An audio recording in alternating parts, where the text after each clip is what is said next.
So hello guys, mag-try ta og facial treatment gamit ang coffee og egg yolk, dili di siya egg yolk, egg white di ay.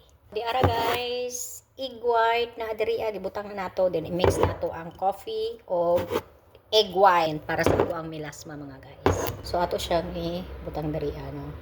Then butang na nato og kape. Kape mga guys, daghang tao kape. So magbutang ko og 1 tablespoon of coffee. Mix. Anak lang. Charot. Diba? Kamuto na to para dali. Sige, narati. Moram gihapon ipahid sa nawong. So, mani ako ang facial treatment of today. So, pwede po ninyo i-try mga guys. Walay pong sanay. So, butangan pa na to. Kay gamay ramani. Tungagan ako ang coffee. Oops. Dagan-dagan na. Mag-add na lang ko ka ng white egg. I almost forgot mga guys na mag-video ko habang ato siyang i-apply, no? So, maana ni guys, oops, maana ako ang facial treatment for today's video. Coffee and white egg. Very simple recipe lang kayo siya nga naa sa ato ang kusina. So, nindot daw ni siya sa nawong. So, gilatangan ako og duha ka adlaw mga guys, kay mga duha ka adlaw na siguro gikan karon. Nag-facial treatment po ko gamit ang yogurt and coffee. So, karon coffee and egg white. Then, butangan nato siya of tissue. Anak.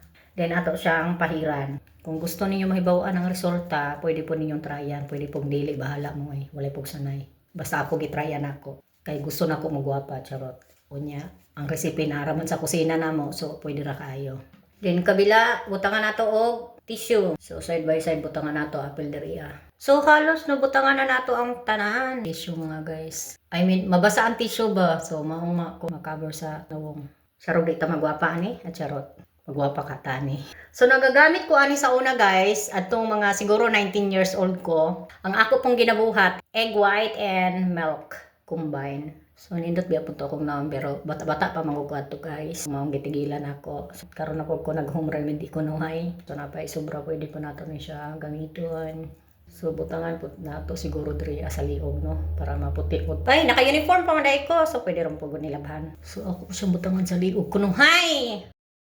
So, gibabad na ako na 30 minutes mga guys. So, karon kay tuyo naman siya, no? Pwede na nato siya i-peel off. Sige daw, be. Ato dang bakbak ko ning luno sa bitin. Charot, luno sa bitin. Lami kay sa pamati, guys. Kana bitong imuhang birahon. Ang panit. Usually, mao na ang tissue, guys. Mura siyang panit no nga gibakbak. So, ang tawag na kay ko, facial mask. Sige raman kog ingon ganiha. Facial treatment. Facial mask day na siya, no? Kay mura man siyang mask. So, dara, guys. So, di ba pagkakamisa sa kutis sa ako ang nawong. Feeling guwapa yun. So, mao na nga akong gibuhat karon guys nga home remedies guys pampagwapa. So, karon ato na siyang basaon og tubig para matanggal tong mga namuong itlog white. Para limpyo ko ng nawong. Banlawanan ako. So, mao ni resulta sa ako ang face lock.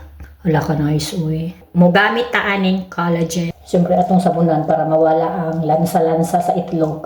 Sa agtang then karon pwede na kaayo nato banlawan. Kaya kung nawong manay ng itlog o coffee, no? Try na ninyo mga guys, manay resulta. See? So tanawan ninyo akong melasma mga guys. Naglighten siya, no?